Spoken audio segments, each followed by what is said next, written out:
All right, guys, welcome back to the Everything College Football Podcast. Today we're breaking down Auburn and Penn State, 7:30 p.m. Eastern Time. Primetime ABC is the time slot for this one. They will be in University Park for the annual whiteout. We haven't had it in 2 years. COVID delayed that last year. We're back, a rowdy home environment. And the spread is set at 6. Looking at this Auburn offense, Bo Nix, he has struggled to be accurate or even uplift his football team. I've never been a big fan of Bo Nix, but Mike Bobo is now in town. He's done some good work with them this far. They played Akron and then an FCS school. So you take what you want from it. I am a fan of the talent of Bo Nix, though. He's a dual-threat guy. Added dimension. It's a big added dimension to his game is his legs. He's really good when he's a runner. He's got great arm talent, too. I think he's shown the ability to fire a strike downfield into a tight window. He just has not been able to do it consistently. He hasn't made good decisions consistently. He continues to, at times, be inaccurate, take sacks, hold the ball too long. So Nix, good talent, but a lot to work with. 383 yards and 5 touchdowns as far versus the 2 lackluster opponents. At the supporting cast, though, he's got Tank Bigsby at his disposal. Incredibly elusive back. He runs with an edge. Nice little duo, though, because freshman Jarquez Hunter has ran for well more yards than Bigsby, 257 on 17 carries through 2 games. He's been very good. They have a nice tandem of backs here. They're going to try to take the pressure off of Nix because they cannot win this game with him alone. I don't think I've ever seen Auburn win a game without being able to have some type of balance with Nix at quarterback. Demetrius Robinson at receiver. He hasn't done much since his freshman season at Cal, which was an eternity ago, it seems like. He has been an impact player, though, so far. 3 touchdowns, over 100 all-purpose yards on just 8 touches. Shedrick Johnson, top 3 pass catcher. Because they lost their top 3 pass catchers a season ago, so he's going to fill one of those roles. He's been good for them this far. Outside of Demetrius Robinson, they lack pass catchers. Not really sure who's going to step up. Very thin, that group. As the year goes on, you'll see some guys pop out. But overall, though, very thin for Auburn. That's going to be a big problem, not just in this game, but for the remainder of the season, I think. That's why they're going to lean on Demetrius Robinson a lot, though. This offensive line, they were inconsistent last season, but they do have 4 seniors up front. And Tashawn Manning's a 5th if he gets to start at guard or tackle, whatever they want to put him. Right now, I think I saw him as number 2 on the depth chart.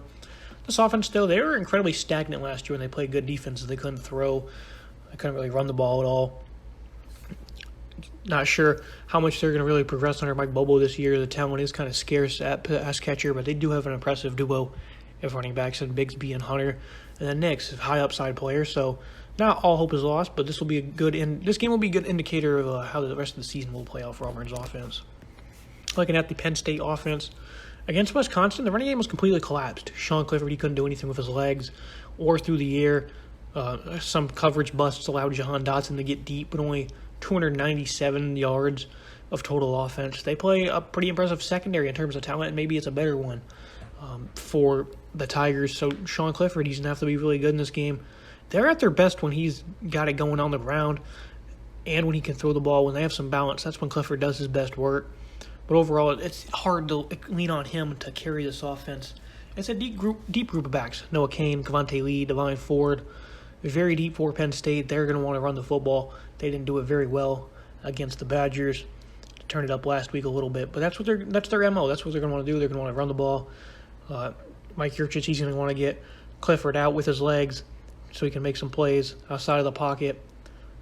When Clifford is throwing the ball, though, they have 2 good pass catchers, Parker Washington in the slot, and then, as mentioned, Jahan Dotson, one of the nation's top pass catchers. He can do a lot.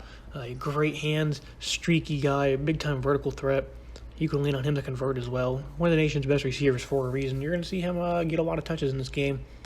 Rasheem Walker at left tackle, one of the best at his position. But the Badgers kind of had its way with this offensive line. They do face a pretty good pass rush. I figured they do have an offensive line. They do have an edge on the interior offensive line against Auburn, who's replacing a couple of defensive tackles from last year. But again, a good pass rush. These guys are kind of manhandled against Wisconsin, though, so they'll have to step up and they'll have to be strong in that area. The Tigers' defense, their rushing defense got grinded down on a season ago. And again, there was 2 defensive tackles they lost, Daquan Newkirk, Tyron Tresdale. They've been much better to start the year so far. But again, 2 lackluster opponents, so you really haven't seen you expected to see some growth in those games, but as they enter conference play after this Penn State game, that's when you really see how much they've worked on. Good pass rushing duo, Corey Wooten, Derrick Hall. They also have 253-pounder and TD Moultrie. He's been a big surprise this far. He can make an impact from his defensive end spot. So they have a pretty fair matchup with the edge rushers here against Penn State. Some athletic guys coming off the edge. They're ferocious as well.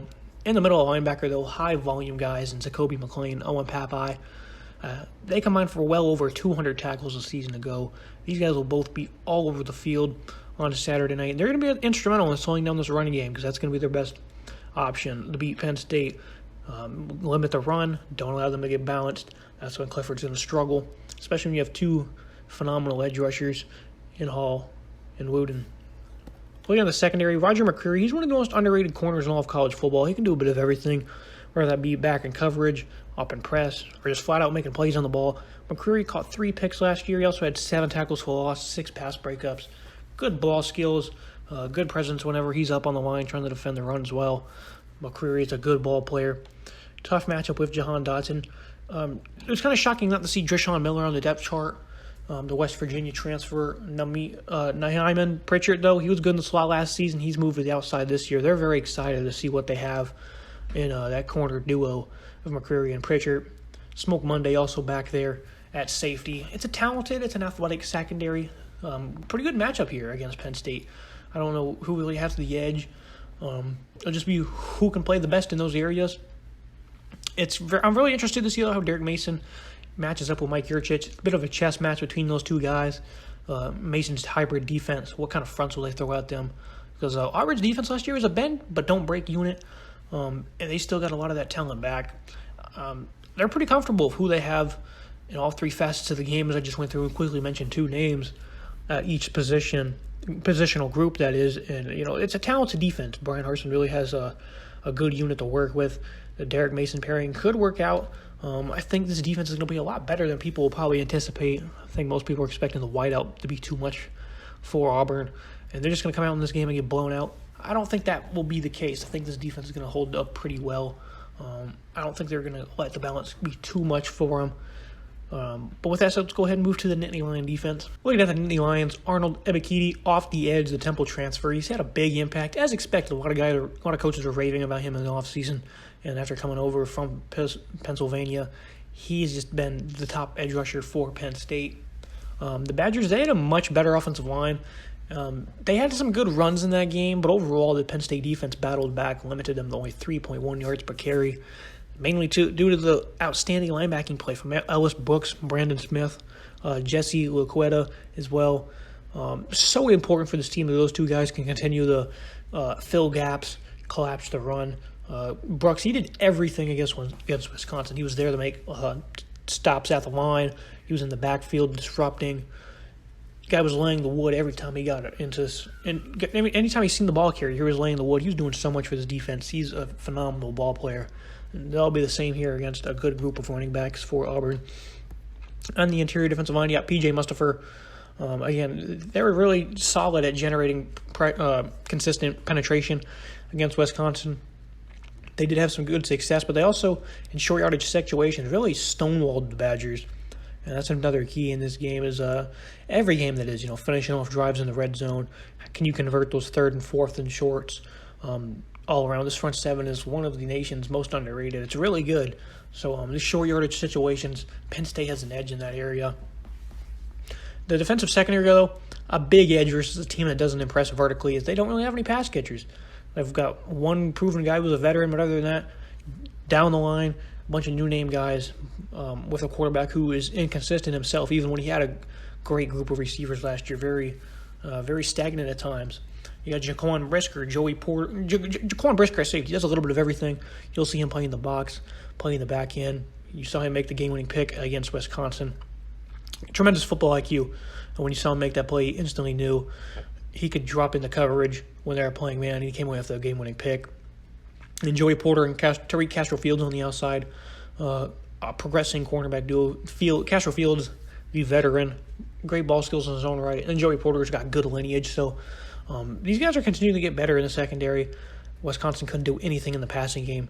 They had a couple big plays throughout 60 minutes. They made some good big plays that really set them up. But overall, these guys did not allow much breathing room at all. It's not going to be any easier for the Tigers. Looking at the QB comparison, I got to give it to Sean Clifford. He operates the offense well. Neither of them are exactly great with consistency, but I think Clifford and Mike Yurcich, this could be a good pairing this season. I'm going to give Clifford the edge because when they're clicking the offense the way they want to, they're really good. Clifford, that is. He's pretty solid. He's pretty impressive. He's a producer, too. A lot of touchdowns, a lot of yards over his career. I think this is the third year of him as a starter, so you got to give him the edge there. Running backs, Penn State, as noted, very deep. Ford, Lee, Noah Cain. They can throw whoever they want out at you. John Lovett as well, the transfer from Baylor. Tank Bigsby's probably more talented than all of those guys, but in terms of depth and overall continuity, those running backs from Penn State have it going for them. At receivers, Penn State once again gets the edge. Jahan Dotson is one of the nation's best at his position. Parker Washington in the slot. Overall, though, for the Tigers, no one's proven. Demetrius Robinson, I think, will have a solid year. But other than that, I can't really bank it on anybody. So, looking at the offensive line, I'm going to give it the slight edge to Auburn just because looking at the offensive line, it's pretty even here, but I'm going to go ahead and give it to Penn State. I like Rasheem Walker. I like the duo tackles that they have. Some veterans for Auburn. I think they'll play very well up front this year. But I'm going to give them the edge, especially being at home. You can count on Penn State having less mistakes up front. I think that's almost a guarantee. I think Auburn's offensive line, they're going to make a few mistakes just due to the road environment they're tested with.